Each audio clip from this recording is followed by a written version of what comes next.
Press the bell icon on YouTube and don't miss another update.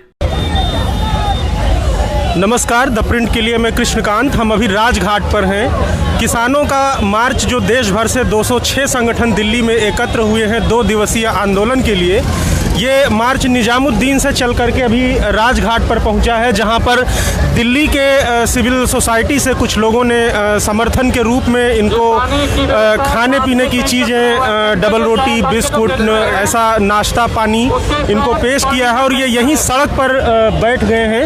Rajghat से ITO से आकर के राजघाट पर रामलीला मैदान की तरफ टर्न हुआ था, यहीं पर ये बैठ गया है। आप देख सकते हैं ये किसानों का हुजूम यहाँ पर है। इस तरह के अलग अलग मार्च दिल्ली के अलग अलग हिस्सों से दिल्ली में प्रवेश करेंगे और वो रामलीला मैदान में इकट्ठा होंगे, जहां 5 बजे सांस्कृतिक कार्यक्रम वहां पर शुरू होगा। कुछ किसानों से इनकी क्या समस्या है, इनकी क्या मांगे हैं, इसके लिए हम कुछ लोगों से बात करेंगे।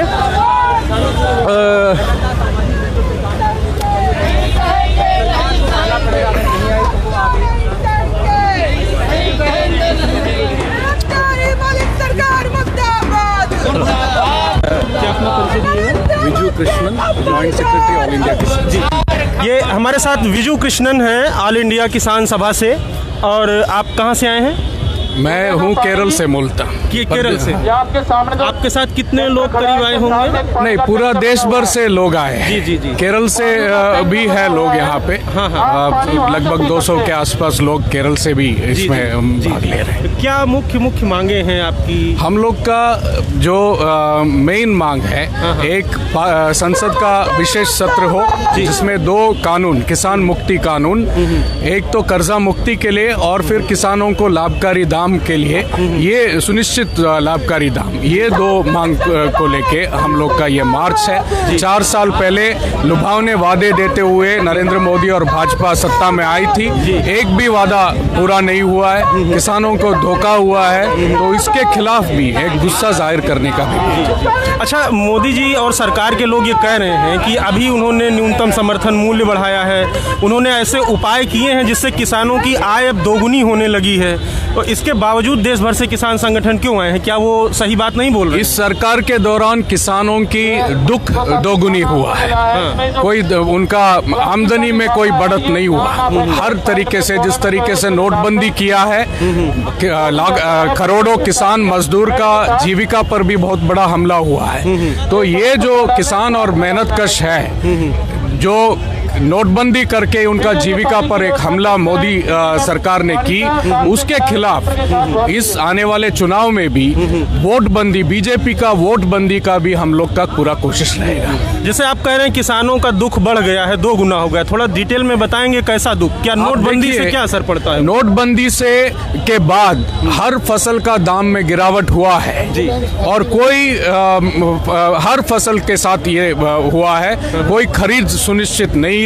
किसान उस समय में बुआई चल रही थी, उसके लिए बीज और खाद का प्रबंध कर नहीं पा रहे थे, पैसा निवेश के लिए पैसा नहीं था, ये सभी दिक्कत उनको हुआ। उसके उतना ही नहीं, फल फूल और सब्जी का जो किसान, काफी नुकसान उनको झेलना पड़ा। पूरा का पूरा जो मेहनतकश है उनको रोजगार नुकसान हुआ, ये हमारे देश में देखने को मिला, उसके खिलाफ ये गुस्सा है जी। शुक्रिया। हम और लोगों से बात करेंगे जो किसान संगठन है। चाची आइए, कहाँ से हैं आप? महाराष्ट्र के। महाराष्ट्र से? हाँ। क्या मांग है आपकी सरकार से, किस लिए आए हैं? हम नगर के आए हैं, सरकार के मांगे हम कागज पत्र है ना 7/8 ये हमारे नाम पे देने वाले सरकार का मांगे। हम को लॉन्ग मार्च नासिक तो मुंबई पावदल चले 7 दिन। उनको आशीर्वाद देने का 6 महीने के बाद तुम्हारा कागज तुमके नाम के होने वादे, तो 9 महीने होएगा तभी नाम के नाम बताइए हमारे। पाव पैदल मंगलवार के दिन महाराष्ट्र के आया। तो ये क्यों बार बार मार्च कर रहे हैं आप? मुंबई में किया, फिर यहाँ पे किया। हाँ, क्यों करेगा? तो ये साथ नहीं देगा ना, हमारे कागज हमारे नाम के नहीं करेगा ना। अच्छा, आपके नाम खेत नहीं है? खेत नहीं है, सरकारी खेत तो नहीं दिएगा ना। आपको मिला पट्टा नहीं मिला है? नहीं मिलेगा।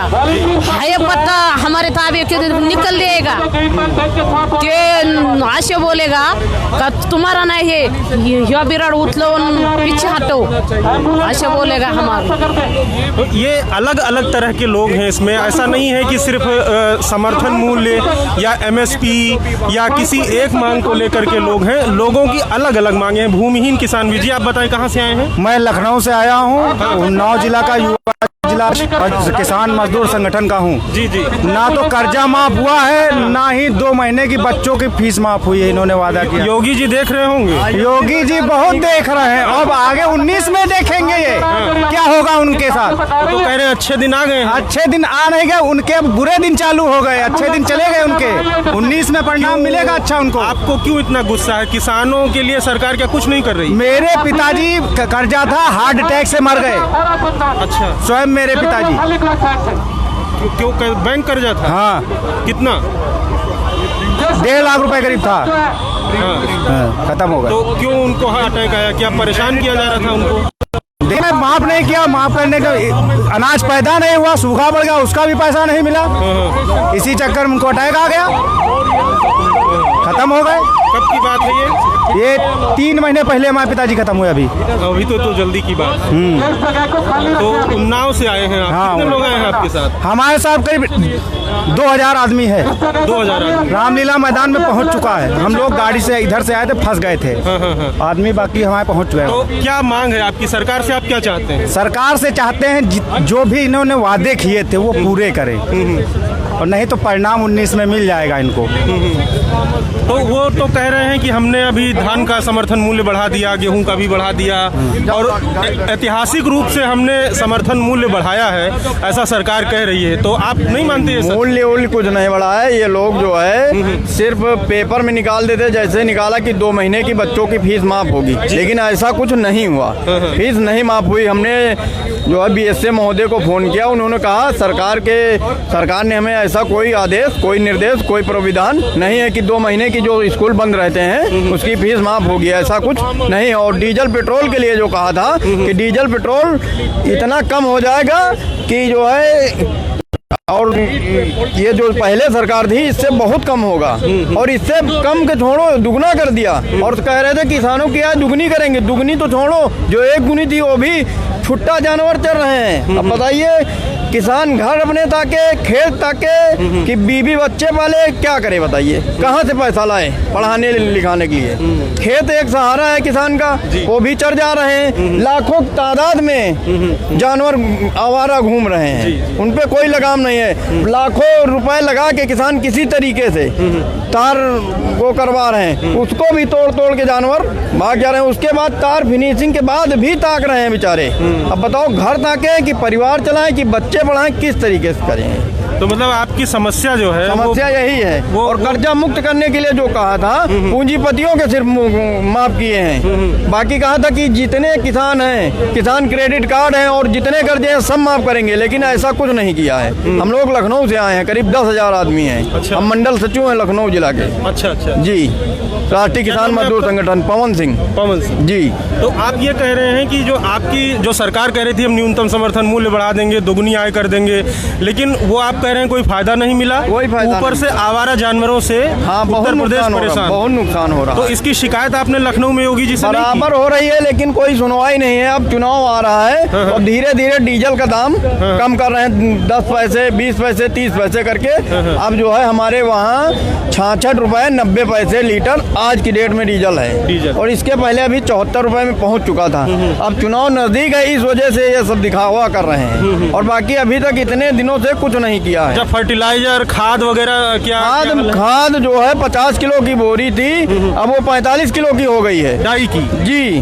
जो DAP है वो 1450 की बेच रहे हैं। और ब्लैक में जो स्टोर हैं किराए के, सरकारी स्टोर हैं, अगर जो लेने जाओ प्रिंटर नहीं चल रहा है तो 1350 की बोरी कहेंगे प्रिंटर चल नहीं रहा है। अब आपको जरूरी हो तो 100 रुपए बढ़ा के दो, 1450 की दे रहे हैं, ब्लैक कर रहे हैं। ये दिक्कत। और नकली खाद बहुत बिक रही है। नकली खाद? नकली भी खाद बिक रही है। ये कैसे पहचानते हैं आप कि ये नकली है या असली? ये डालने से पता चलता है, उसमें घुलती नहीं है वो।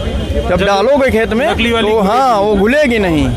और पैसा पूरा ले रहे हैं। तो यही सब समस्या को लेके हम लोगों ने रामलीला मैदान में आज धरना दिया है। अच्छा जी, चलिए और लोगों से बात करते हैं। आइए जी अच्छा आप बिजी, आप फोन पर बिजी हैं। क्या नाम है आपका? मेरा नाम दिगंबर कामले जी है। कहाँ से आए हैं? मैं महाराष्ट्र से संगली से आया हूँ। महाराष्ट्र से? हाँ। किस लिए आए हैं आप? क्या क्या चाहते हैं सरकार से? सरकार से ये चाहते हैं कि जो भूमि अधिग्रहण कायदा है 2013 का उसकी अमलबजावनी नहीं हो रही। जो लैंड एक्विजिशन का काम चल रहा है पूरे देश में, हमारे महाराष्ट्र में जो 50,000 किलोमीटर का जो रास्ता नया बन रहा है, चाहे महामार्ग हो या राष्ट्रीय महामार्ग हो, उसमें जो किसानों की खेती ले रहे हैं, वो जो लैंड एक्विजिशन का कायदा एक्ट है ये 2013 का, कि किसानों को पहले नोटिस देना चाहिए, फिर उसका जो किसानों का जा रहा है और उसको बता देना चाहिए कि हम आपका ये खेत ले रहे हैं और उसका हम इतना रेट दे रहे हैं, लेकिन वो ऐसा कुछ नहीं बता रहे हैं। और ऐसा है वो जो गट रहता है उसमें वो सब किसानों के 10-20 किसानों के नाम पर जो गट रहता है उस पर वो उसका दाम दे रहे हैं। यानी जो भूमि अधिग्रहण कानून है 2013 का, उसका पालन नहीं हो रहा है। और दूसरी एक मामला ऐसा है कि जो देवस्थान इनामुर 3 की जमीन रहती है किसानों की, वो शायद वो मुस्लिम धर्म के लोगों के भी पास रहती है या हिंदू धर्म के पास भी लोगों की रहती है। वो उनका अर्थ गलत निकाल के जो 2010 का जो एक्ट निकाला है उन्होंने निकाला है महाराष्ट्र सरकार ने, और वो नाम जो पीढ़ा है 200-400 बरस से उनके नाम पर वो खेत है, वो कस रहे हैं उनको। और वो अभी हमारे महाराष्ट्र में उनके नाम निकाल के रख दे। 7-12 जो रहता है खेत का, उनमें से नाम निकाल रहे हैं किसान। अच्छा, महाराष्ट्र आपकी तो ये दूसरी समस्या आपने बताई, लेकिन जो मुख्य समस्या महाराष्ट्र की बताते हैं, सूखा है, फसलें मार जा रही हैं, इसके कारण लोगों का नुकसान हो रहा है, कर्ज बढ़ रहा है, तो ये ऐसी कोई दिक्कत आपके भी साथ है? नहीं, बहुत ही दिक्कत हमारी साथ है। कर्ज की वजह से हमारे यहाँ किसानों के बहुत सारे किसानों के आत्महत्या कर लिए, और फिर अकाल भी पड़ा है हमारे यहाँ जिले में, 2-4 जिले में। फिर महाराष्ट्र में बहुत सारी परेशानी है इस सब बारे में। अभी जो भी हमारे गेहूँ हो या गन्ना हो, सब जो भी हम उनमें से निकाल लेते हैं उस पर भाव नहीं मिल रहा है। और इस सरकार ने, जब ये सरकार आ गया तभी बता दिया था कि हम स्वामीनाथन जो उसकी जो सिफारिश है वो लागू करेंगे, लेकिन अब तक वो 4-4.5 बरस हो गए, उन्होंने कुछ लागू नहीं किया। महाराष्ट्र सरकार है आपके यहाँ भाजपा की, तो फडणवीस जी ने काफी कुछ किया है आप लोगों के लिए, क्या मालूम है कुछ किया है? क्या कर्ज माफी का घोषणा किया था? नहीं, वो भी गलत तरीके से किया है। हम तो यहाँ ही मोर्चा निकाला था और उस टाइम ही बता दिया था उन्होंने कि जो कर्जा है वो पूरी मुक्ति कर देंगे उस किसानों की, लेकिन वो उन्होंने 34,000 करोड़ मुक्ति बता दिया, लेकिन अब तक वो 12-12.5 हजार करोड़ ही किसानों को मिल गए। किसी को मिल गए, किसी को मिल नहीं पा रहा है। और उन्होंने वो क्या किया है, जो कर्जा दिया है उनमें से वो वसूल कर रहे हैं। अभी 1.5 लाख रुपए कर्जा माफ कर रहे हैं, लेकिन जिस किसान का 4 लाख कर्जा है वो पहले 2.5 लाख, फिर 1.5 लाख आपका माफ हो जाएगा ऐसा बता रहे हो। इसके वास्ते वो किसी को नहीं मिल पा रहा है। जी जी, तो ये आप देख सकते हैं कि कोई एक ऐसी समस्या नहीं है किसानों की, अलग अलग क्षेत्रीय समस्याएं हैं। अलग अलग क्षेत्रों में कहीं पर सूखे की समस्या है, कहीं पर कर्ज की समस्या है, कहीं पर दूसरे प्रदेश अध्यक्ष जी हैं, जी जी कार्यकारिणी के सदस्य। जी जी जी जी, अपना नाम बताएं। लालता सिंह चौहान। कहाँ से हैं? यूपी से हैं, लखनऊ जिला डिस्ट्रिक्ट से हम। जी जी जी। तो लखनऊ में तो राजधानी है, वहीं सीएम साहब बैठते हैं। जो सीएम साहब बैठते हैं, सीएम साहब को काम नहीं करते हैं। इतना छुट्टा जानवर चल रहे हैं, किसानों जो अन्नदाता है उनके सब जानवरों खेत चले जा रहे हैं। ये कह रहे हैं मैं कि किसानों की आय दोगुना करेंगे, कैसे करेंगे ये किसानों को बता नहीं पा रहे हैं। केवल यही कह रहे हैं मैं दूना करूंगा, कैसे साबित नहीं कर पा रहे हैं। आज खाद के लिए धान केंद्र खुले हुए हैं, कागजों पे आंकड़े दिखा रहे हैं, कोई धान नहीं खरीद हो रही, ना किसानों को खाद मिल रही, ना कर्जा माफ हो रहा। अगर माफ हो रहा तो पूंजीपतियों को माफ हो रहा, किसी किसान अन्नदाता का नहीं माफ हो रहा। सरकार तो कह रही है धान का समर्थन मूल्य उसने 1750 कर दिया, रुपया कर दिया है। अगर वो जो खरीद रहे हैं व्यापारियों का खरीद रहे हैं, किसी किसान का नहीं खरीद रहे हैं। किसान आज 1300 रुपए क्विंटल बेच रहा है, वो 1700 रुपए कह रहे हैं, तो किसान का कहाँ ले रहे हैं तो वो तो पूंजीपतियों का ले रहे हैं। किसानों को बेवकूफ बनाया जा रहा है, बरगलाया जा रहा है। किसानों को छोड़िए, किसान हमारा अन्नदाता है, उसको बरगलाया जा रहा है। जी जी, आप बताइए सर, कहाँ से हैं? लखनऊ से। क्या नाम है? प्रताप बहादुर, प्रदेश अध्यक्ष भारतीय ये आप क्या कहना चाहेंगे? यही कहना है किसान को कर्ज मुक्त किया जाए। हाँ। और जो समर्थन मूल्य सरकार निर्धारित करती है जी। उसकी एक गारंटी होनी चाहिए हाँ। कि वो उसी रेट पे बिके। जैसे 1750 रुपए में धान का रेट है तो 1750 रुपए में बिकना जी। चाहिए, उससे कम लेने वाले को दंडित किया जाए। जी, कैसे बिकेगा? अगर जैसे यूपी में है तो वहाँ पर तो मंडियाँ ही बहुत कम है, तो अगर समर्थन मूल्य निर्धारित भी हो गया है तभी किसान तो खुले बाजार में बेचेगा और उसको आढ़ती खरीदेंगे, छोटे छोटे जो हैं। उसके लिए सब व्यवस्थाएं हैं। हाँ। साधन सहकारी समितियां हर न्याय पंचायत में हैं वहाँ पे, और साधन सहकारी समितियों के माध्यम से अभी तक खरीदा जाता रहा है। लेकिन इस समय सरकार की ढिलाई के कारण मिल मालिक ले नहीं रहे हैं, और जब मिल मालिक ले नहीं रहे तो खरीद नहीं हो पा रही।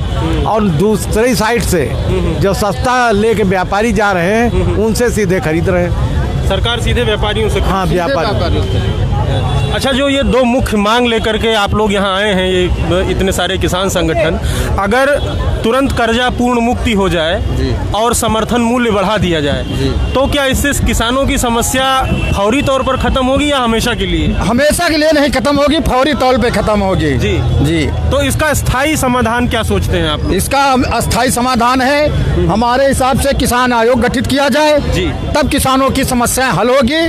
जब तक किसान आयोग नहीं गठित किया जाएगा तब तक समस्या नहीं। हर आयोग गठित है लेकिन किसान आयोग नहीं गठित है। जब जो हमारे देश में 70% किसान अन्नदाता है उसका आयोग नहीं गठित हुआ है। वो किसान आयोग गठित होना चाहिए।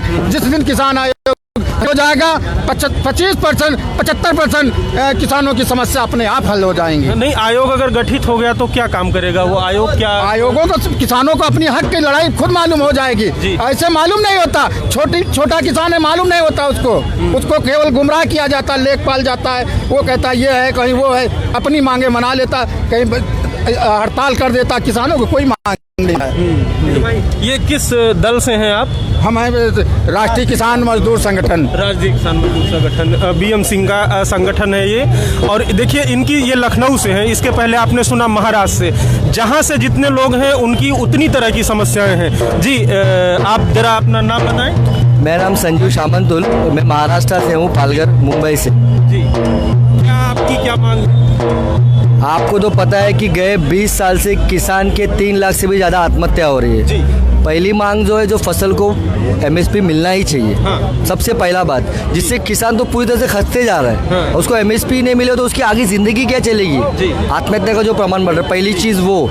और 2006 में जो कानून लागू किया गया है ज़मीन का, वो सब उनके नाम पे होना चाहिए। अभी भी कई किसान हैं, आदिवासी है, उनके राशन कार्ड के ऊपर नाम ही डालने नहीं जा रहे। फॉरेस्ट ऑफिसर लोग, इनके ऊपर बहुत सारे गलत केसेस डाले जाते हैं। ये सारी चीज़ों को लेकर हमारी मांग है कि पार्लियामेंट के अंदर स्पेशल सेशन होना ज़रूरी है। जी। क्योंकि ये जो माहौल इतना खतरनाक होता है, जय जवान जय किसान का नारा तो सिर्फ एक नारा तक ही रह चुका है। रियलिटी क्या है? Reality is nothing, only suicide किसानों का होते जा रहा है। जी। तो हम मांग करते हैं कि सरकार ने सुननी चाहिए। 2014 के पहले, इलेक्शन के पहले जिस तरह का उन्होंने माहौल क्रिएट किया कि हम किसान के साथ हैं, किसान के साथ खड़े रहेंगे, किसान के घर में है, लेकिन आज जो किसान के आजू बाजू में किधर भी नहीं है। तो हम मांग करते हैं कि पार्लियामेंट में स्पेशल सेशन किसानों को लेकर होना चाहिए। ये एक जो दो मुख्य मांगे हैं उसमें से एक है ये। क्या आप कुछ सुनाने जा रहे हैं? जी, ये चलो रे चलो दिल्ली, चलो रे चलो दिल्ली, चलो रे चलो साथ, चलो रे चलो साथ। आएंगे किसान को बचाएंगे, देश को बचाएंगे, चलो चलो दिल्ली, चलो रे चलो दिल्ली। बहुत बढ़िया। ये किसान से हमारे साथ अशोक दवले जी हैं और हम इनसे जानेंगे। अशोक जी, ज़रा हमारे दर्शकों को ये बताएं कि दो जो मुख्य मांगे क्या क्या हैं आपकी, किस लिए ये जो 206 संगठन इकट्ठे हुए हैं, थोड़ा अपनी बात बताएं। क्या चाह रहे हैं आप लोग सरकार से? देखिए, हम ये जो दिस इज स्टार्टिंग। जी जी, will you take it like this? जी, चलते रहे। आइए सब लोग, आइए यहाँ पर, आइए सब ये मार्च अब यहाँ से फिर से चल चुका है और आप देख रहे हैं 2 बार में टुकड़ों में हमने आपको जो बताया है कि 2 मुख्य मांगे भले अभी ये लेकर के आए हैं, लेकिन जैसा कि कुछ लोग कह रहे हैं कि किसानों को मिनिमम सपोर्ट प्राइस जैसी चीज़ें फौरी तौर पर राहत दे सकती हैं। अब ये कह रहे हैं कि संसद में बिल आना चाहिए, कानून होना चाहिए, इनकी आय की सुनिश्चित की जानी चाहिए। और दूसरी चीज़ ये है कि जो सपोर्ट प्राइस है उसकी जगह किसान का इनकम प्राइस बढ़ना चाहिए, क्योंकि आप देख सकते हैं कि कहीं पर किसान सूखे से त्रस्त है, कहीं जानवरों से त्रस्त है, कहीं पर उपज नहीं हो रही है, कोई फर्टिलाइज़र की वजह से किसी के साथ समस्या आ रही है। तो हर क्षेत्र की अलग अलग, चाहे वो उपजाऊ क्षेत्र हो, आप देख सकते हैं कि पंजाब जैसा जो हरित क्रांति का जो जनक स्टेट है, वहाँ पर अभी हर दिन चार आत्महत्याएं सामने आ रही हैं। तो आप ये देख सकते हैं कि हर राज्य की, हर क्षेत्र की अपनी अपनी समस्या है और यह बात सही है कि अभी तक कभी संसद में इन मसलों पर गंभीरता से चर्चा नहीं हुई है कि इसका क्या किया जाए। अगर कृषि पर निर्भरता ज़्यादा लोगों की है तो क्या लोगों को नौकरी दी जाएगी? नौकरियों का हाल उस पर एक अलग चर्चा का विषय है। आप जान सकते हैं अगर देश के 57% लोग सिर्फ कृषि पर निर्भर हैं तो क्या इतनी आय कृषि से हो रही है? खैर, हम और लोगों से बात करेंगे और किसानों से बात करेंगे, किसान नेताओं से बात करेंगे। फिलहाल के लिए इतना ही, शुक्रिया।